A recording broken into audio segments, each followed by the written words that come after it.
Conexão com startups está relacionada muito mais a colaborar, cooperar, do que estou contratando um fornecedor que vai ter que me entregar isso aqui naquele SLA. Né? Não, veja, não é uma IBM. Né? Eu diria que é muito mais isso, né? A questão cultural. Né? Você está contratando um fornecedor, sim, né? Mas é um fornecedor diferente, né?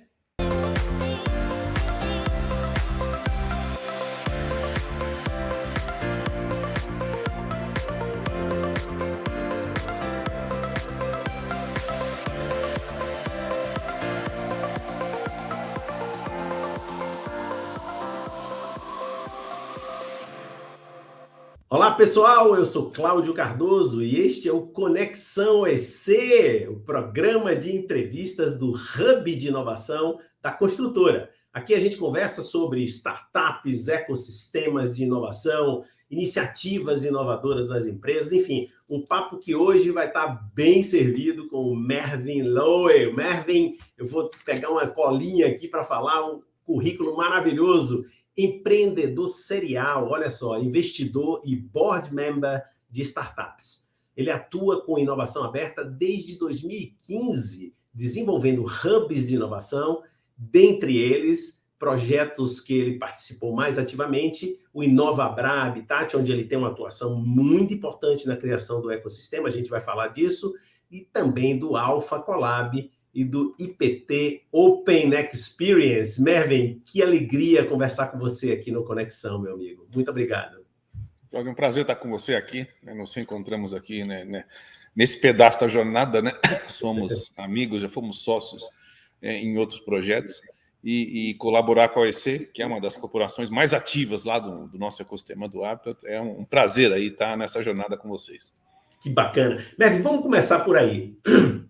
Por que corporações, para que e por que corporações procuram se inserir em hubs de inovação, que têm seus próprios ecossistemas? Enfim, daqui a pouquinho a gente explica melhor para o nosso ouvinte também o que é um hub de inovação. Mas vamos começar por aí. Por que as corporações buscam iniciativas dessa natureza? No início do projeto, há mais ou menos 6 anos atrás, o mindset que nós tínhamos era assim, puxa, a corporação busca inovação, então ela está buscando uma startup, e difícil achar startup, né? 6 meses atrás, 6 anos atrás, o ecossistema e a quantidade de startups era muito menor, né? Falava-se na época uma coisa como 5.000 startups. Você imagina, isso é dividido em N áreas, né? No final, algumas poucas, né? Por área, com diferentes graus de maturidade, muita ideia, muito MVP, alguma coisa já em ponto de maturidade de entrega para a corporação. E o projeto iniciou, e ao longo desses anos, a gente percebeu o seguinte, né? Que a startup é um dos deliveries desse processo da inovação aberta. Né? Quando a gente fala inovação aberta, vale destacar que a gente separa do Open Innovation. Se for uma corporação muito tradicional de pesquisa, por exemplo, para eles inovação aberta é nada mais do que usar o laboratório terceirizado. Né? Eles já estão fechados, que a inovação aberta é porque ele está usando um laboratório de um terceiro. Então, cunhamos aí o termo Open Innovation, que é justamente a conexão com startups. Né? Essa é a grande função. E hoje a gente vê 8, eu vou chamar de 8 grandes aí, offerings, buscas, anseios que as corporações trazem para nós no dia a dia, tá? E nem todos eles são óbvios ou evidentes. Com o tempo isso foi se materializando, a gente foi entendendo o que os clientes buscavam, essas corporações, estratificando, né? Então, assim, a primeira coisa é cultura. Geralmente, quanto maior a corporação, maior o problema está relacionado à cultura, né? A diretoria, o board, enfim, os acionistas podem decidir alguma coisa e você tem, naquela pirâmide gigantesca, milhares de funcionários, né? E isso, então, não funciona top-down, né? Se inicia top-down, mas é uma construção de transformação da corporação no mindset de todos os colaboradores. Então, cultura é o ponto primordial. Depois, especificamente para quem está lá no Habitat, é relacionamento, né? Nós temos hoje praticamente 80 corporações no mesmo tipo de jornada, cada um no seu momento de maturidade, buscando uma coisa diferente, com necessidades e demandas, mas a vicissitude do que você está passando, né, como uma pessoa que busca algo novo na área financeira ou logística, pode ser a mesma de uma outra corporação, né, uma pessoa na mesma cadeira, né, não necessariamente sendo seu concorrente, né, é uma empresa que também consome esse mesmo serviço. Então, relacionamento, né, onde esses gestores da inovação e os responsáveis das áreas das empresas, eles buscam, então, trocar experiências, né, principalmente o que dá errado. Né, o pessoal gosta muito de falar do que dá certo e tal, mas o que dá errado, né, o que não fazer para dar menos errado, isso é super rico e é feito numa base, né, de relacionamento, né, pela proximidade. Né? Você não contrata um gestor financeiro de uma empresa para fazer essa consultoria e vice-versa. Tá? Depois, descobertas. Né? Descobertas onde, por exemplo, a área jurídica, ela vem e quer saber startups, né, com plataformas de gestão de contratos, de controle, de estatísticas, por exemplo, quais offerings têm e, eventualmente, podem ter essa área. Né? Eles não vêm necessariamente com um problema a ser resolvido. Né? Ele quer conhecer o que tem de interessante. Né? Isso é muito comum. Tá? Também não era óbvio isso. Né? E, finalmente, o quarto, né, que é o tradicional, assim, estou com uma dor, um problema, e eu gostaria de resolver com uma startup que fizesse X situação. Aí a gente tem aquele engajamento clássico, né? A busca de uma startup, ou startups que se conectem e possibilitem a construção dessa solução. Vale mencionar que, nesse momento, é muito crítico a questão do entendimento do que a corporação precisa, né? Porque, poxa, eu sou do RH, eu quero contratar pessoas matures, né, 50 a mais. Puxa, existe uma startup que faz isso? Existe. Né? Bom, mas na verdade eu estou buscando isso, eu quero um programa de retenção de talentos, eu quero motivar essas pessoas, acompanhá-las ao longo do tempo. Veja, isso já não é aquela primeira startup, né? A gente falou já de retenção de talentos, acompanhar essas pessoas. Eventualmente, isso são várias startups que você vai potencialmente contratar, né? E não é claro para o gestor, ele enxerga o problema dele como uma coisa só. Né? E a gente decupa o entendimento do que ele está buscando e falou assim, olha, eventualmente aqui são dois ou três elementos, temos separados, e a gente esclarece isso, né? Porque é muito comum haver mau entendimento. Poxa, mas eu queria uma solução completa, você me trouxe 2 pedaços, ou 3 que eu posso juntar mais ou menos. Gente, startup, ela é um componente, né? Se você quiser um sistema completo, você vai na IBM, um modo clássico, contrata eles, vai levar 6 meses para cotar, vai levar mais 6 milhões, nada contra a IBM, né? Mas aí é o modo clássico, né? Você não tem o aprendizado da inovação aberta, a cultura da startup. Então, são jornadas diferentes, né? E, então, assim, quando uma corporação escolhe a jornada de inovação aberta, é algo intencional, né? Não é assim, eu posso usar IBM ou posso usar startups, né? Não, olha, nós queremos usar startups porque a gente quer inocular na empresa, no bom sentido, essa questão da cultura, tá? Então, esses são os 4 primeiros pontos. O quinto que veio surgindo essa startup é muito interessante, seja porque ela pode trazer novos mercados, novos clientes, novos conhecimentos, né? Por exemplo, hoje a gente tem aquela questão do blockchain, de NFT, né, de realidade virtual, todo mundo quer entender isso, né? Então você pode investir numa startup dessas para ser um insider, né, do negócio, da tecnologia, estar mais próximo. Quinto elemento. Então, sexto você pode, de fato, comprar essa startup, né? Você decide comprar a startup porque, no final, você acha que o que ela tem, você quer ter só para você, ou você quer ter para seus clientes, ou esse produto ele vai expandir o que a sua empresa faz. O sétimo seria justamente a questão relacionada a construir uma startup, né? Que é o CVC de alguma forma, né? O CVC tem múltiplas facetas. Quando você tem um problema, você precisa resolvê-lo, mas você não encontra startups que o resolvam, ou encontra algumas startups, é algo estratégico, é algo sigiloso, e não tem nada pronto, ou tem alguma coisa, puxa, Então vamos construir, né, a nossa spin-off, né? No termo clássico seria spin-off, essa startup interna, via CVC, por exemplo. E por último, que é mais recente, as startups às vezes são convidadas a ser parceiras das corporações, né? A corporação monta uma plataforma que tem vários offerings. Imagina, monta uma plataforma de offerings de RH. Eu sou uma grande BPO de processo, de folha de pagamento, etc. Mas, poxa, eu quero ter outros offerings para os meus clientes. Eu vou chamar startups que agreguem, né? Um ponto remoto, análise de clima, de colaboradores, e assim vai. Tá? Esses são os grandes motivos de procura. Né? E não é claro para todo mundo isso, mas quando a gente começa a conversar com todos eles, ao longo de tantos anos, né, vai ficando claro essa questão, e é um processo evolutivo. Né? Mas nós estamos hoje, como eu disse antes lá, 6 meses depois, 6 anos depois, parecem 6 meses aqui entre nós, né? Assim, é muito amplo, né? Esse espectro é muito mais cinza do que preto e branco, né?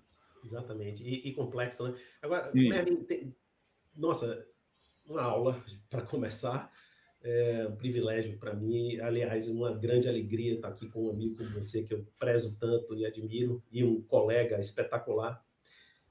Eu queria dar prosseguimento falando o seguinte, eu quero explorar um pouquinho mais ainda a questão de barreiras, as dificuldades, quais são as dificuldades que as empresas normalmente encontram nesse processo de aproximação com startups. Mas antes disso, queria fazer uma outra pergunta. Tudo isso que você falou acontece, digamos assim, no raso, num prédio, num espaço, tá? Que foi proporcionado por uma iniciativa, neste caso, porque você já trabalhou em vários outros, por um banco, que é o Bradesco. Né?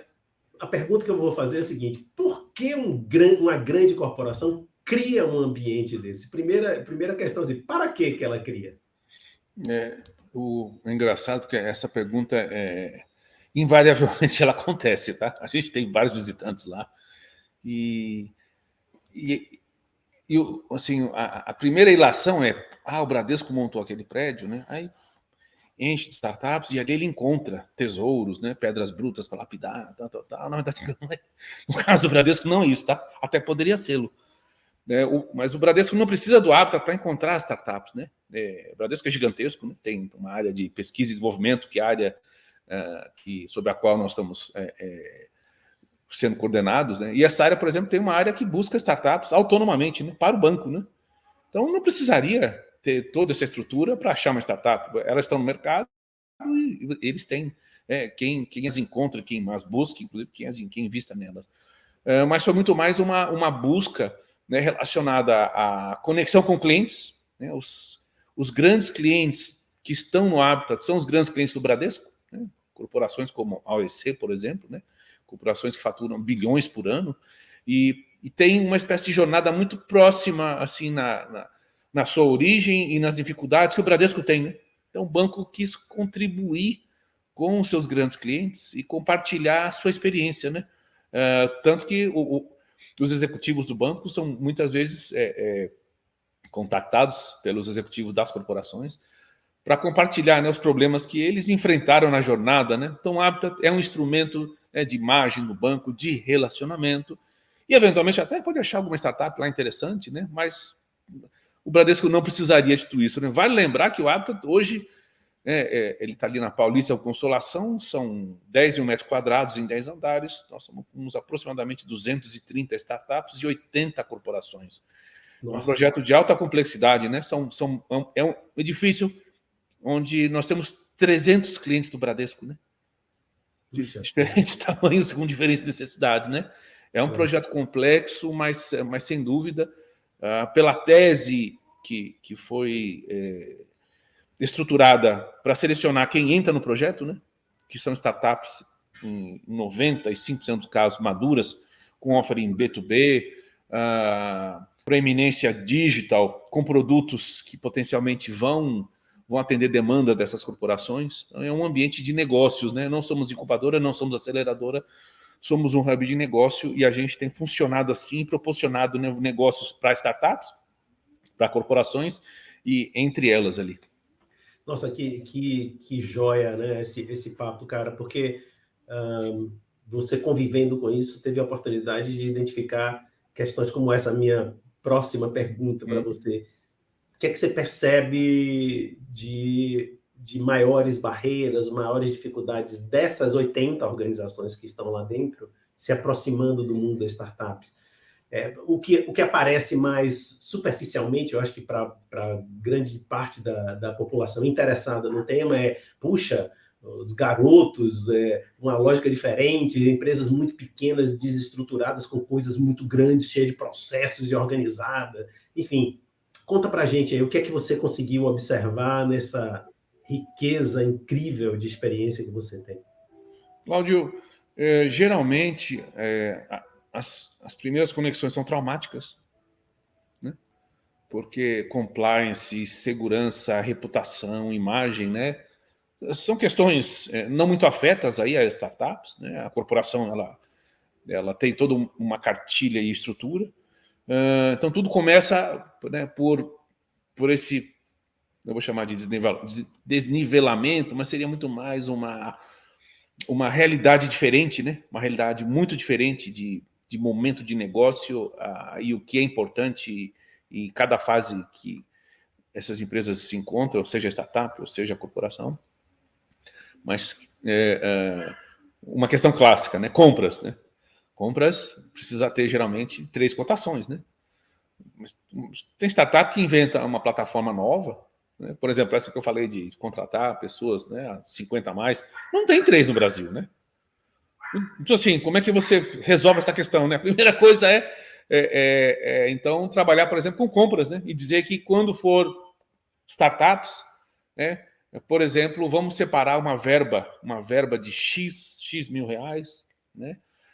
Que possa contratar essa startup sem fazer a cotação de 3, porque não vai ter, né?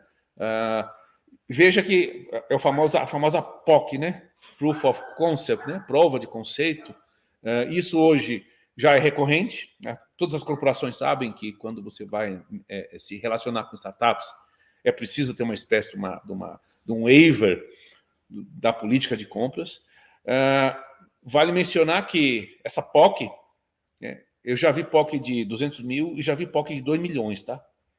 Então, assim, é muito difuso o que uma corporação entende com o que pode ser e o que não é possível, tá? Então, assim, não há limite. Do que a gente também reforça, agora só falando pelo lado das startups, aquela POC de graça não, por favor, né? Não me peça para te dar de graça o que eu vendo para viver, né? Isso é exploração. Lá atrás, naquele começo de jornada, uma startup que não tem nada, você está ajudando ele a construir, talvez até valha a pena, né? Porque o empreendedor ele está pagando para estar com você. Mas uma startup madura, né? Não existe esse negócio, tá?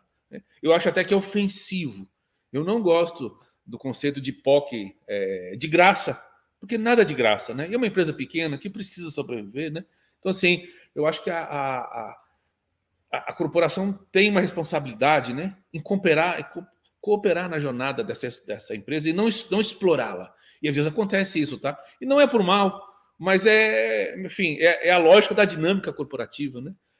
Só continuando um pouquinho, outro ponto, né, crítico é jurídico, né? Vem lá um contrato de 60 páginas, né? A startup não consegue nem interpretar aquilo, vai ter que contratar um escritório para administrar. Então, às vezes, dependendo do que você está contratando, né, pode ser um contrato um pouquinho mais simples, porque senão a análise do contrato pode levar meses, né? Prazo de pagamento. Existem corporações, por exemplo, no varejo, né, que compram de fornecedores, industrializam produtos e entregam nos supermercados.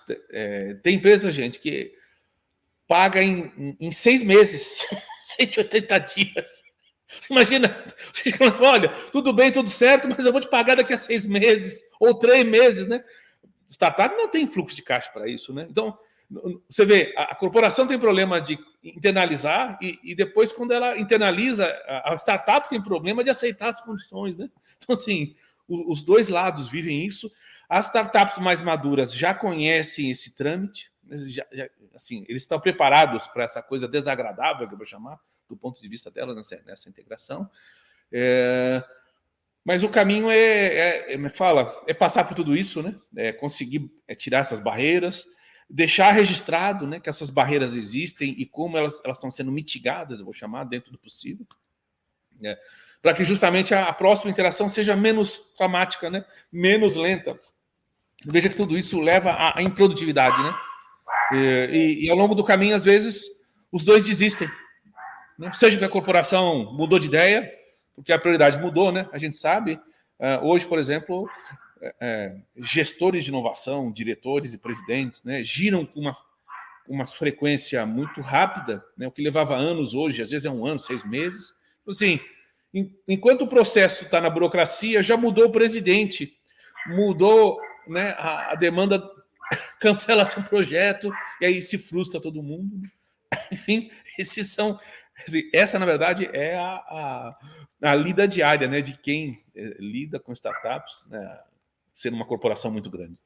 Ou seja, um mundo de mudanças rápidas e, ao mesmo tempo, de uma imponderabilidade enorme.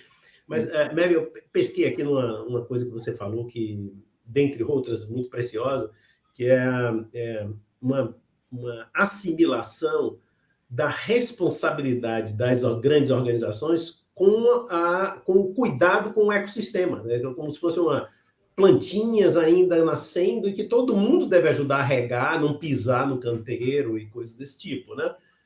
E aí minha reflexão é a seguinte: o ecossistema tem um código de conduta e reconhece organizações que estão meio caindo de paraquedas e querendo se aproveitar um pouco das eventuais benesses ou vantagens que tem ali, por exemplo, recursos baratos ou digamos, fragilidades de pessoas que estão precisando de dinheiro e no fundo vai se tirar uma grande vantagem dessa relação desequilibrada, né, de poderes e etc. Então, enfim, em resumo, é o seguinte: é uma viagem minha ou é também um valor conviver com o ecossistema e adquirir, digamos, pertencimento e até uma certa autoridade, companheirismo nesse mundo? Ou seja, as startups e o ecossistema têm seu código de linguagem e não vai reconhecer aquela empresa como um estrangeiro que está ali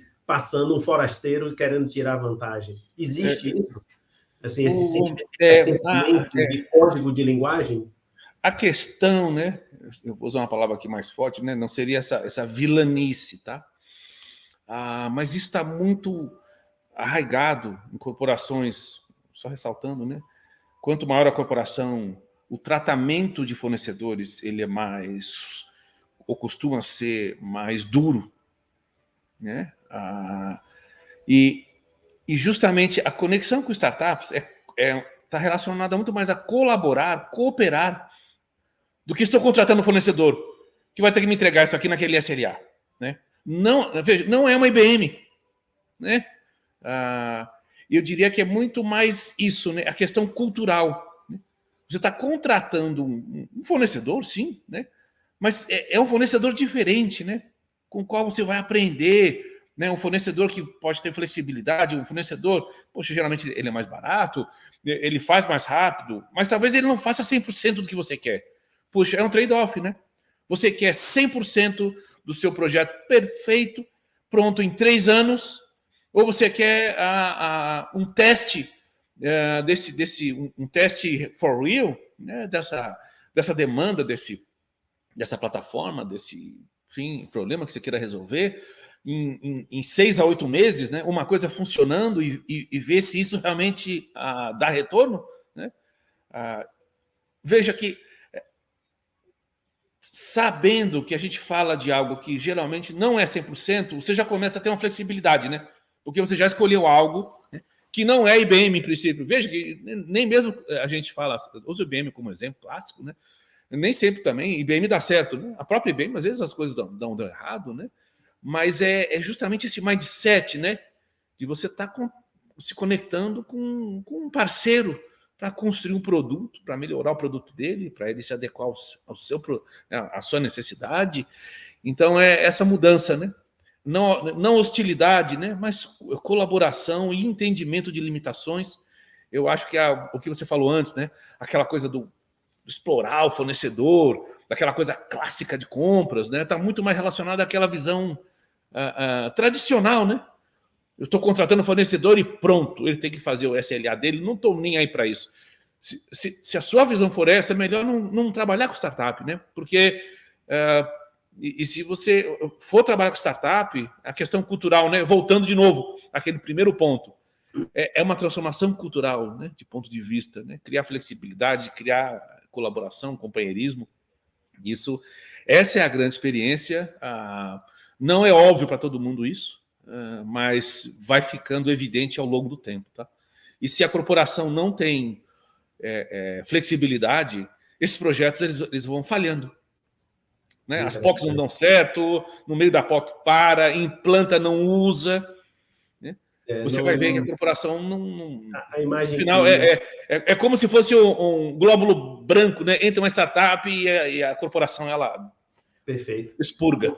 Uma imagem que me ocorre é clássica, né, do elefante na loja de porcelana, né? Não pode ser isso, né? Tem que ter, ou seja, o que você está trazendo para a gente olha, é um ambiente delicado, exige a delicadeza, a cultura, a compreensão e mais que tudo, né, um compromisso de participar de forma colaborativa desse ambiente. É uma outro mindset, de fato. Mas nesse sentido, como é que você vê... você conhece empresas que estimulam, por exemplo, funcionários a criarem suas startups? Existe isso? Ou fazer iniciativas que depois a empresa nem fique dona, mas possa até ser sócia dessas iniciativas. Existe esse tipo de iniciativa? Nós temos né, no nosso espectro aí de demandas, ou vou chamar de cases, né, que aconteceram nessa linha. Sim, alguns, até dá para dizer vários exemplos. A primeira questão é até onde a corporação está disposta a levar essa proposição, né, do banco de ideias, que depois vão ser eleitas 10, das 10 vamos votar em 5, das 5 faremos as 5, ou pelo menos uma até o fim, né? Quando você motiva os colaboradores num processo de participação, de engajamento, de estudo, é fundamental a empresa saber que ela está pronta para bancar esse projeto, né? Se não começa, as pessoas participam. Veja, a maioria das ideias, né, não dá para fazer todas. Então, tem que ser muito claro e transparente, né? Isso desde o início, né? Serão as melhores ideias. Pode ser, de repente, a melhora de algo procedural, de um processo interno, que é algo, né, mais simples. E pode ir até a criação de um novo produto, de uma nova área, de uma nova divisão. O mais importante seja o que for, né, a empresa ela comunicar exatamente até onde ela quer ir, né? Se vier alguma ideia que seja tão ambiciosa, se forem ideias mais simples de executar, né, não desmerecendo a maior ou a menor, mas que ela as faça, tá? Já vi cases onde se implantam essas ideias, participam 500 colaboradores e no final não sai nada. Aí é a pior coisa que você pode fazer. É um desastre, né, motivacional, de engajamento. Então, assim, é um tipo de projeto que tem que ser feito com muito cuidado, tá? Não é um oba-oba, não é um marketing interno, né? É realmente um projeto interno para seguir. E nós tivemos um caso bastante interessante de uma corporação que entrou no hábito. Só não vou mencionar nomes aqui, eu acho que né, o disclosure aí dos clientes, né? Mas eles ficaram conosco durante mais ou menos 2 anos e aprenderam várias coisas, enfim, né, passaram por essas fases e no final eles decidiram que o modo de internalizar a questão de inovação aberta era montar a sua startup dentro de casa. Eles elegeram funcionários, fizeram uma spin-off e isso virou um produto, né? E aí eles, né, inclusive, saíram do hábito. Interessante, falou, gente, nós aprendemos com vocês o que a gente queria e agora a gente quer viver a nossa realidade num voo solo. Fantástico, né?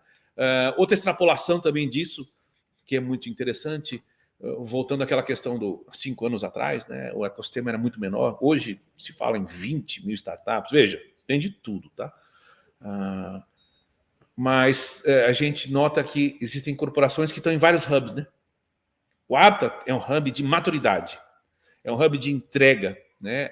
Tem produtos ali que grande potencial de sucesso já no curto, médio prazo, mas nós somos digital.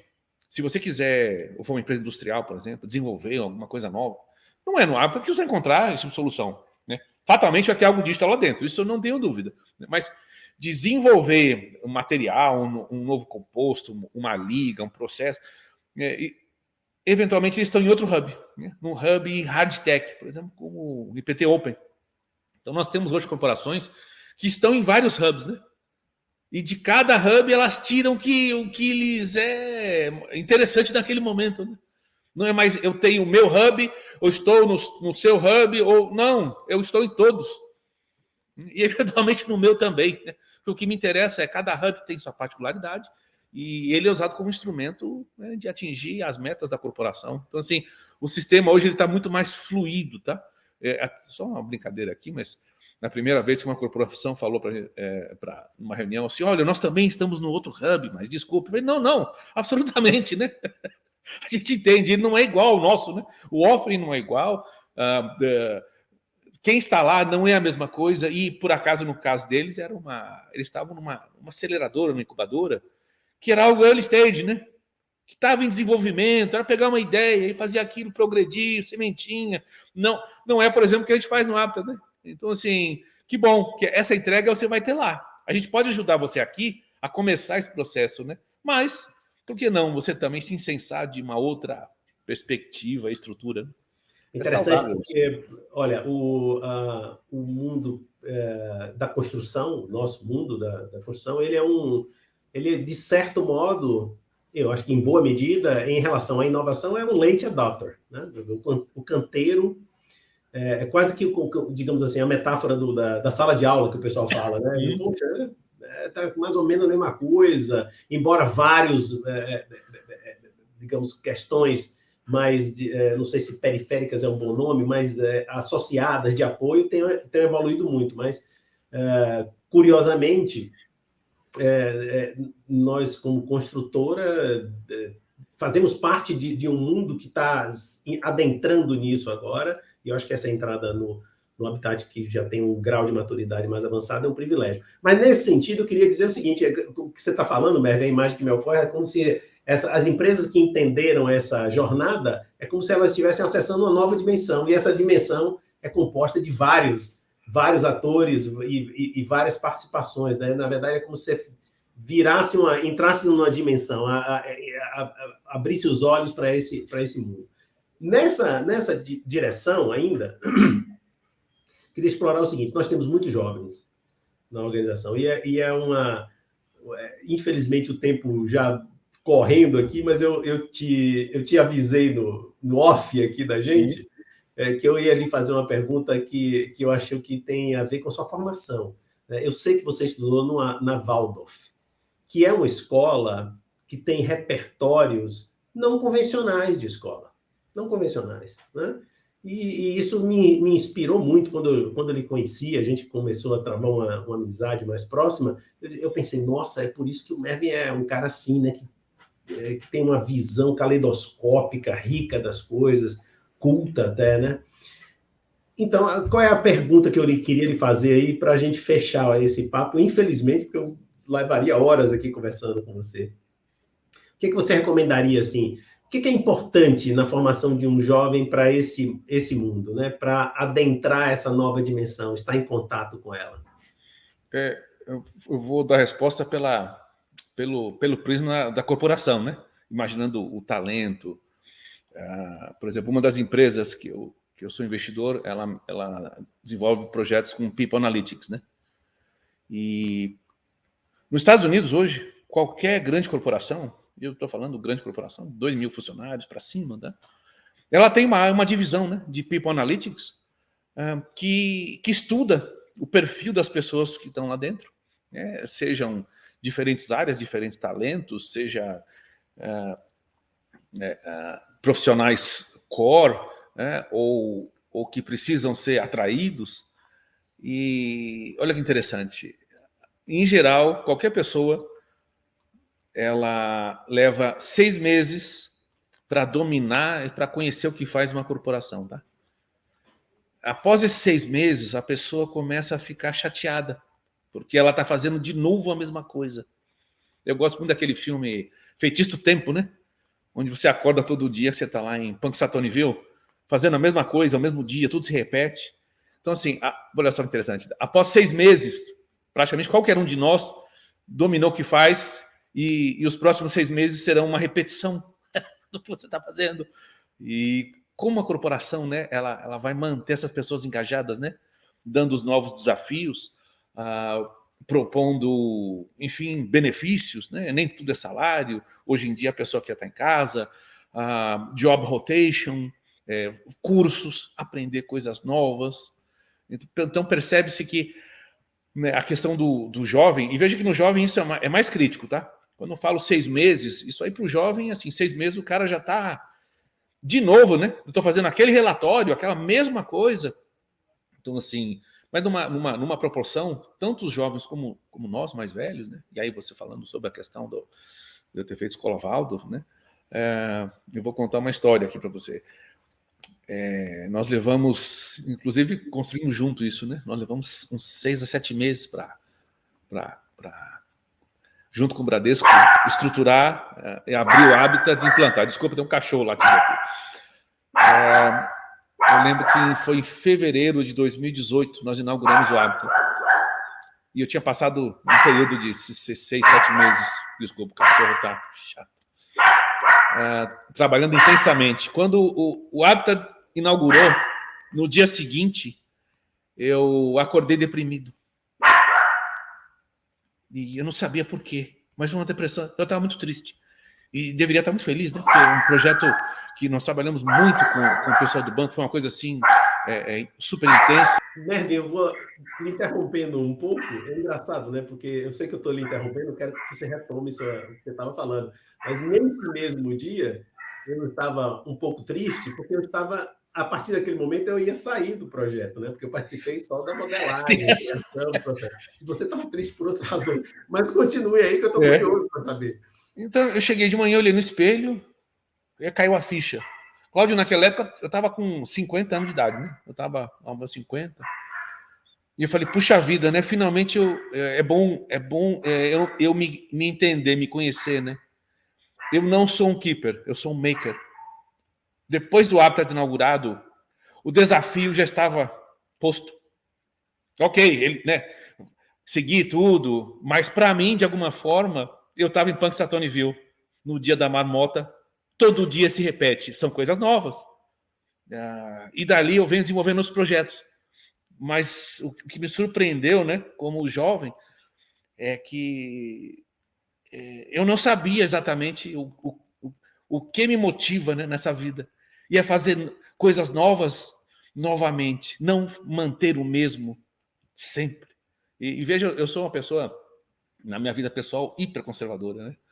Eu sou hiperconservador, assim, camisa preta, só camisa branca, né? Só sapato de um jeito. Assim, então sempre achei que eu era um careta. Eu sou um careta nos modos, né? Mas no que eu faço na vida, se eu não estiver criando algo novo, simplesmente a minha motivação ela desaparece, né? E veja aí, transpondo para a corporação, engajamento, né? Como é que você mantém essas pessoas, esses talentos engajados ao longo do tempo na sua corporação? É preciso estar acompanhando eles, né? É preciso estar monitorando eles. E essa, por exemplo, é uma nova fronteira, né?